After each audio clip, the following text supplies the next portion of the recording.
I've been studying the nutrition landscape for about 15 years now. There are definitely trends that come and go. And then there are also some that stick around for better or for worse. And coming into 2025, I have a few pretty big health predictions. These are trends that I suspect will drastically rise over the next year or so, and you really need to make sure that you're prepared for them, again, for better or for worse. So today I'm sharing my 6 health prediction trends for 2025, as well as how you can prepare. Let's dive into it. My name's Autumn. I'm a certified clinical nutritionist with my master's nutrition human performance, and today's video is sponsored by Element. More on them in a bit. Okay, the first trend is high protein everything. The secret has really come out that protein is very important for health, for wellness, for weight loss, as well as for just making sure that you feel great and not have sugar cravings, which honestly is great. I'm really happy that people are finally realizing that protein is so important and that it has started to reach the general mass of people. It's not only so important for weight loss and weight maintenance, but it is incredibly important to make sure that we also maintain strength as we age. And strength as we age is so important. Just the other day, I was out for a walk,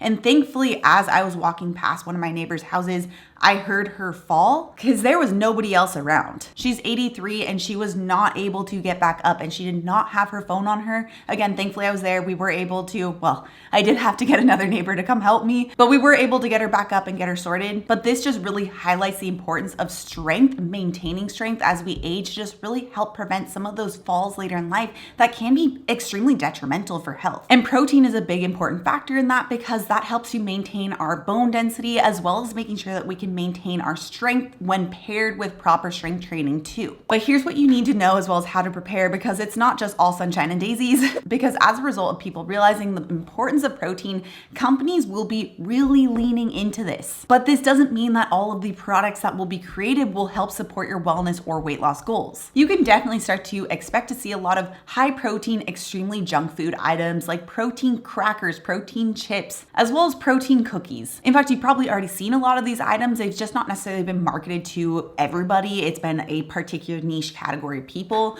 but I think now it's going to be marketed to everybody the way that like the low fat trend was for a while. And in fact, most of these healthier, high protein foods really were not designed to actually help you feel your best. They were and are designed to capitalize on the current health trend. But if you flip it over, you look at the ingredients, it's still just so much highly processed junk food. And oftentimes it has a lot of sugar in there or artificial sweeteners, which makes it so that it bypasses the natural satiety cues that protein would provide you. And so although you're eating protein chips, those chips are still going to make you feel like you need to eat the entire bag. Now, obviously, I am also super biased about this. I do have my own protein powder, but I purposely have never gotten into the world of making protein bars, protein cookies, all those different really highly processed, hyper palatable foods. Instead, I promote using our protein powder in addition to those high quality protein, fat, and fibers too, to actually make sure that you're getting all the nutrients you need in addition to the protein as well. That's why with like our protein pancakes, it's still made with eggs, it's topped with skyr, or like with our protein smoothies, it uses chia seeds and hemp seeds or nut butter, as well as oftentimes yogurt too, so that you're getting a better, well-rounded approach to your meals and making sure that it supports all of your goals. So just remember that as we enter into this high protein everything trend, not everything that's high in protein is good for you or will support your goals, especially if it comes in a cookie or chip form.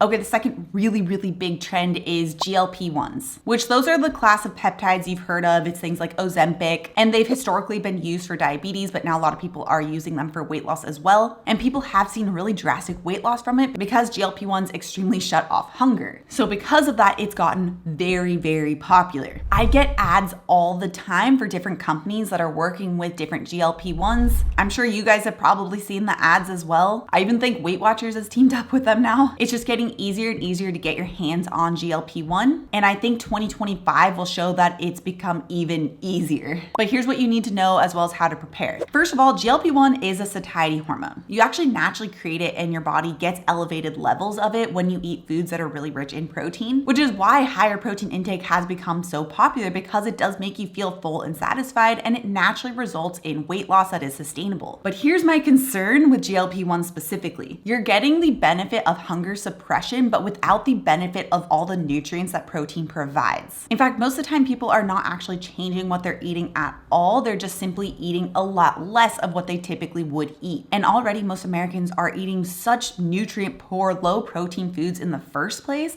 that if we just then cut it down basically in half from there, you're then getting half of the nutrients that you were before, which I'm concerned could lead to issues of malnourishment that we really haven't seen for like 100 years. In fact, it provides a sense of satiety that a lot of protein provides, but again, without eating the protein, which is why a lot of people are experiencing significant muscle loss when they are losing weight with GLP-1s, which weight loss can be good for overall health, but when you're losing muscle in the process, it can actually be really bad for health. This can result in increased insulin resistance. It could result in increased risk of cardiovascular disease because of that muscle loss. And like I mentioned earlier, loss of strength, which as we age is so important. Not to mention the concern about bone health and osteoporosis, which we do need to eat protein in order to maintain our bones. So as we go into 2025, especially with the world of GLP-1s becoming a lot more accessible to more people, just keep in mind that your body can produce this when you eat certain types of foods, namely those that are going to be really rich in high quality animal-based sources of protein. In fact, I've done videos on this. I have blog posts. I'll link one of the videos right up here if you want to check out a full list of different foods that can really help to boost satiety. Okay, and before we move on, I want to give a huge thank you to today's sponsor, Element. Element is my all-time favorite electrolyte company. Element was created with intermittent fasting, lower carb eating, as well as athletes in mind. It actually contains the sodium, magnesium, and potassium to help replace lost electrolytes, which is especially important as you start eating more whole foods and less processed foods. Processed foods tend to have a lot of sodium, but as you cut some of those processed foods out, you actually aren't getting as much sodium,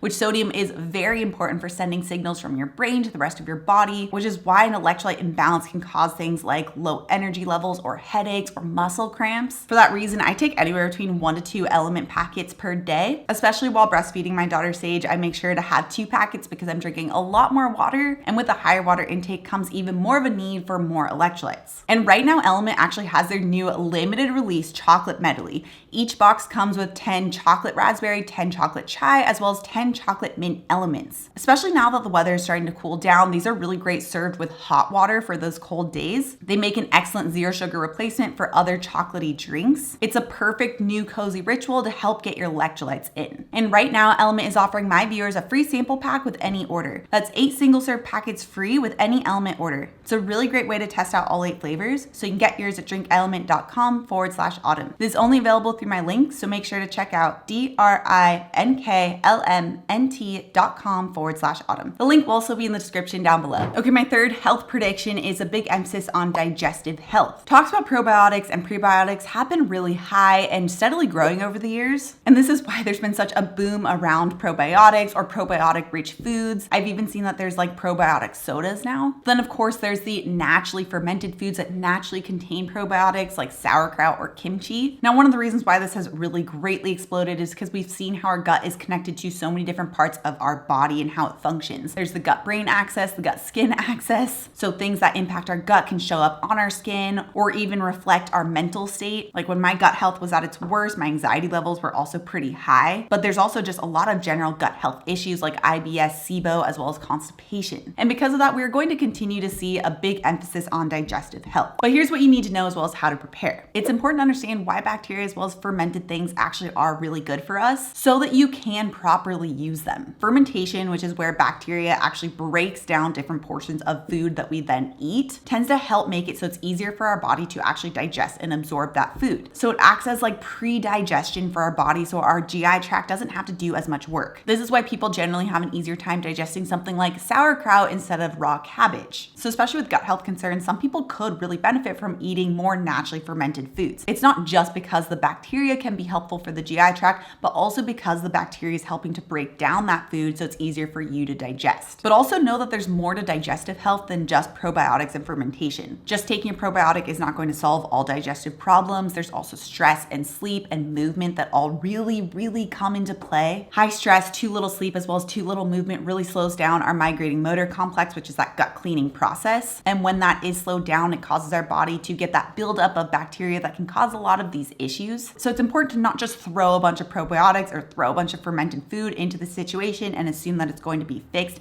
but also to make sure that you're balancing out your stress, your sleep, as well as your movement, and actually making sure that you're hydrated, which again is why Element is so great. Okay, the fourth health trend is focusing on strength training over cardio. I am such a big fan of this health trend. I wish that this was a trend when I was in college because I would have greatly benefited from it. Back when I was in college, it was like cardio and that's it.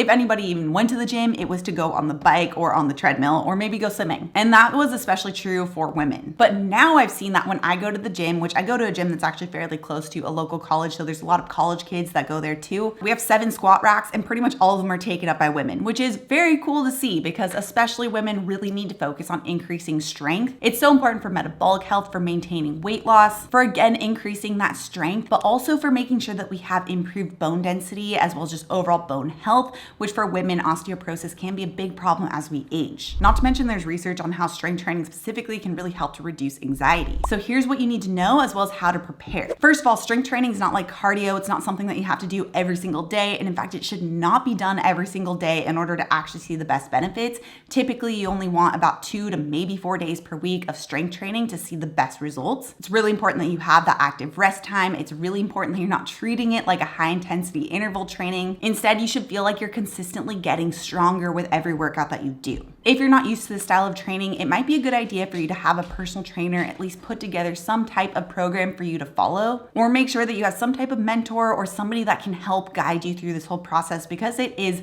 quite different from cardio. Okay, the 5th trend is walking outside. I actually came across this one because I've noticed I'm actually not on TikTok really, but I've seen trickle down from TikTok that people are much more interested in walking now. In fact, I saw that the search for local walking groups has increased 300% this year. And there also seems to be a lot of interest in these big nature walks, like the Seven Sisters hike has gotten really popular, I guess, which when I looked it up, I was like, wow, okay, yeah, I want to do that.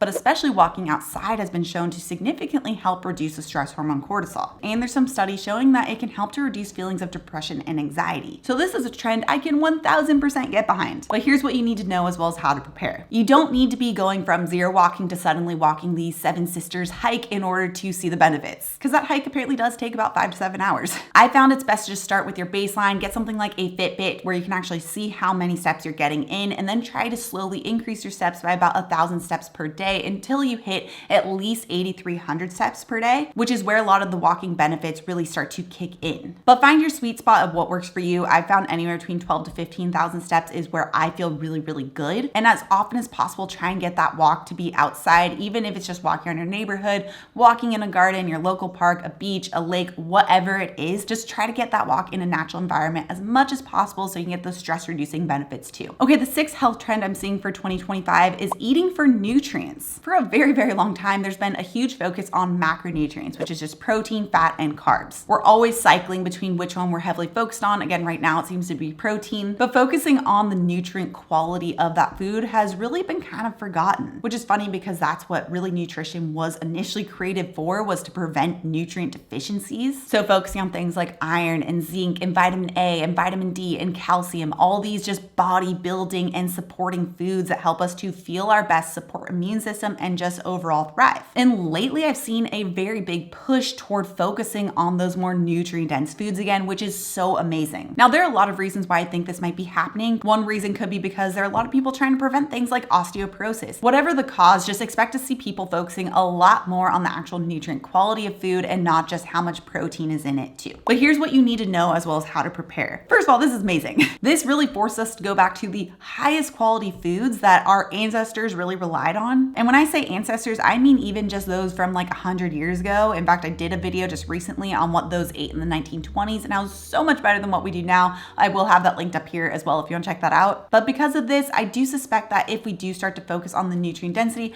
we'll start to see less of some nutrient deficiency issues like osteoporosis, as well as possibly issues like anxiety. Because there is some speculation that even issues like anxiety could actually be traced back to different nutrient deficiencies. When we focus on nutrient density, it also means we're focused on less processed foods too. So it's an emphasis on high quality foods, which again is amazing. Those foods are naturally going to be more blood sugar stabilizing as well. And as a consumer, you should really know that this is the core tenet of nutrition. This should be your home base. Understanding what nutrient density is, as well as the types of foods that are going to support high nutrient density, just focusing on that alone will really help you get a huge head start on your wellness or weight loss journey. In fact, I recently shared a video on the most nutrient dense foods in the world, so make sure you check it out with this video next. Also, if you're new to my channel and you love this science-backed information, make sure you subscribe right here. Come out new videos every Tuesday and Thursday. All right, guys, thanks so much for tuning in, and I'll see you in my next video.